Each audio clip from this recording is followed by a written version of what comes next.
साथियों वैसे तमाम छात्र छात्राएं जो बीए बीएससी बीकॉम जो है वो कर चुके हैं या तो फिर कर रहे हैं, इसके बाद डायरेक्ट जो है वो आप लोग पीएचडी कर सकेंगे। इस प्रकार का आप लोग हो सकता है न्यूज सुनते भी होंगे, लेकिन इसके बारे में पूरी जानकारी आपको नहीं पता होगा कि आखिर कौन कौन कर सकता है डायरेक्ट पीएचडी। ये खबर सच्ची है कि गलत है, यानी फेक अपडेट है या सही में रियल में चीज़ें ये ऐसा होगा। अगर ऐसा होगा तो इसके लिए क्या प्रक्रियाएं करनी होगी, ठीक ना। तो सब चीज़ इस वीडियो के अंदर हम आपको बताने जा रहे हैं। नमस्कार, मेरा नाम मिट्टू है और आप मोटिवेटर मिट्टू को देख रहे हैं। तो चलिए समझते हैं कि आखिर क्या है सच्चाई साथियों, और कौन कौन कर सकते हैं और कौन नहीं कर सकते हैं, पूरी जानकारी हम लोग समझेंगे साथियों। देखिए सबसे पहले कि ग्रेजुएशन यानी यूजी के बाद सीधे पीएचडी की पूरी जानकारी आपको इसके अंदर हम आपको देने जा रहे हैं। यानी एक बात स्पष्ट हो चुका है कि आप लोग जो है वो ग्रेजुएशन के बाद सीधे पीएचडी कर सकते हैं, ठीक ना। तो लेकिन इसके लिए कुछ नियम है, तो चलिए हम लोग जो है सब चीज़ों पर आपको डिटेल्स में जानकारी आपको बताते हैं। देखिए यूजीसी का नया ऐतिहासिक फैसला ये है साथियों।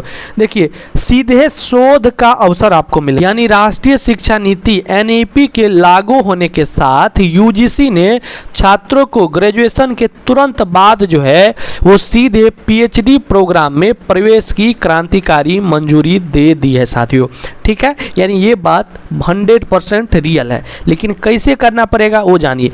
मास्टर्स की अनिवार्यता खत्म, यानी अब जो है वो पीएचडी करने के लिए पहले की तरह पोस्ट ग्रेजुएशन यानी एमए एमएससी एमकॉम की जो है वो डिग्री की अनिवार्यता नहीं रह गया है, जिससे बहुमूल्य वर्ष जो है वो बचेंगे। क्योंकि यहाँ पर करने में आपको 2 वर्ष लगेंगे, तो बिना पीजी के भी आप जो है वो डायरेक्ट जो है वो पीएचडी कर सकेंगे। लेकिन कैसे, तो पूरी जानकारी हम लोग समझते हैं और कौन कौन कर सकता है। तो डायरेक्ट पीएचडी के लिए जरूरी योग्यता, तो योग्यता क्या चाहिए, तो इसके लिए 4 वर्षीय स्नातक डिग्री, यानी आपका ग्रेजुएशन अनिवार्य रूप से 4 साल का होना चाहिए साथियों। यानी अगर आप 4 वर्षों के ग्रेजुएशन कर रहे हैं या कर चुके हैं, तब जो है आप डायरेक्ट ग्रेजुएशन खत्म होते ही आप जो है वो पीएचडी कर सकते हैं। अगला बात कि इसमें कितना अंक चाहिए, तो न्यूनतम कम से कम, न्यूनतम मतलब कम से कम 75% अंक, यानी 4 साल के ग्रेजुएशन में कुल मिलाकर न्यूनतम 75% अंक या इसके समकक्ष सीजीपीए होना आवश्यक है साथियों, ठीक है। इसके बाद आप कहिएगा कि सर आरक्षित वर्ग को, तो अगर आप आरक्षित वर्ग हैं यानी एससी एसटी ओबीसी एनसीएल दिव्यांग और ईडब्ल्यूएस श्रेणी के छात्र हैं, ठीक ना, तो इसमें आपको जो है वो 5% की छूट देखने को मिलेगी। यानी कि आपका जो है वो 70% है, फिर भी आप जो है वो कर पाइएगा।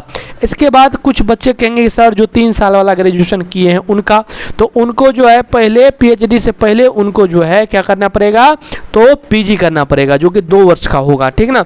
यानी वैसे छात्र जो 3 साल का ग्रेजुएशन कर चुके हैं वो जो है पीएचडी के लिए डायरेक्ट पात्र नहीं होंगे, उनको पीजी करना पड़ेगा, ठीक है। इसके बाद समझिए बातों को, इसके बाद क्या करना पड़ेगा, यानी प्रवेश की पूरी प्रक्रिया का सफ़र को अगर हम देखते हैं तो सबसे पहले आपको जो है वो 4 वर्षीय ग्रेजुएशन में आपको जो है वो न्यूनतम 75% अंकों के साथ 4 साल की डिग्री आपको पास करना पड़ेगा।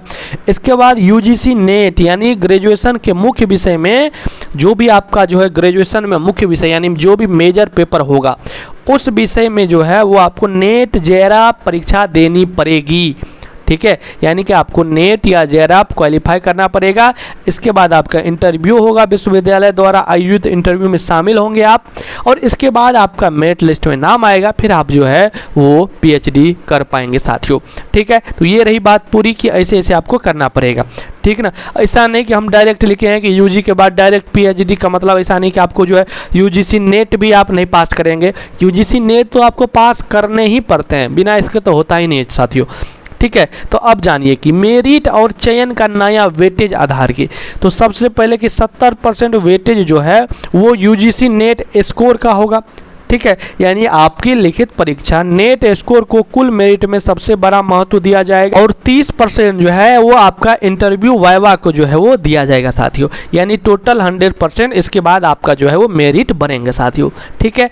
इसके बाद आगे की अगर हम बात करें कि डायरेक्ट पीएचडी के क्रांतिकारी फायदे के बारे में, तो 2 वर्ष के सीधे बचत होंगे, यानी अब जो है आप बिना पीजी किए सीधे प्रवेश मिलने के आपके जो है वो 2 साल बचते हैं। इसके बाद जेरा फेलोशिप का लाभ, यानी कि परीक्षा उत्तीर्ण करते ही सीधे 37,000 से प्लस में आपको जो है वो प्रतिमाह फेलोशिप मिलना संभव है, ठीक है ना। इसके बाद जल्दी वैज्ञानिक या प्रोफेसर बनने का मौका, कम उम्र में पीएचडी पूरी कर जो है वो कैरियर में तेज बढ़त हासिल आप कर सकते हैं। इसके बाद अगर हम बात करें कि विशेष नियम एवं कोर्स वर्क व्यवस्था की, तो अनिवार्य कोर्स वर्क, यानी चूंकि छात्र जो है वो पीजी किए बिना सीधे शोध में आ रहे हैं, तो इसलिए जो है उन्हें विश्वविद्यालय में शुरुआती 1 से 2 सेमेस्टर में एडवांस कोर्स वर्क कराया जाएगा, जिससे शोध का बुनियादी स्तर जो है वो मजबूत हो सके साथियों। इसके बाद 3 साल वाले छात्रों के लिए नियम कि जिन छात्रों ने पारंपरिक 3 साल का स्नातक कोर्स किया है उनके लिए पुराना नियम ही लागू रहेगा, यानी उन्हें पीएचडी में आने के लिए यानी एडमिशन करवाने के लिए 2 वर्षीय मास्टर्स यानी पोस्ट ग्रेजुएशन पूरा करना होगा साथियों, ठीक है। इसके बाद आपके मन में और भी कोई डाउट्स है, कुछ पूछना है, कुछ सवाल है, ठीक है, इसके बारे में कुछ भी, तो आप कमेंट्स में से पूछ सकते हैं। साथ में वीडियो कैसा लगा है जरूर आप बताइएगा। तो मिलते हैं अगले वीडियो में साथियों, धन्यवाद।